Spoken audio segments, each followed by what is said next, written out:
ભંગડા ભંગડા અને હમણાં થોડાથી જાતી દેજો કેટલાય ભંગડા છે એને જુદી કેટલો કે એને જોવાનું એમ નહીં એટલે હું ગોબે પકડી ન કેતા થોડા ના દોહકથી મને મારી ફેરવી હતી પણ તમે ફટાફટ આવી ગયા આમ છે કે પછી ગઈ કે ના પોલીસ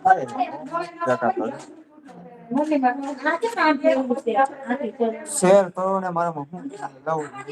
છું આથી ચડી ગઈ છે WhatsApp માં નાખો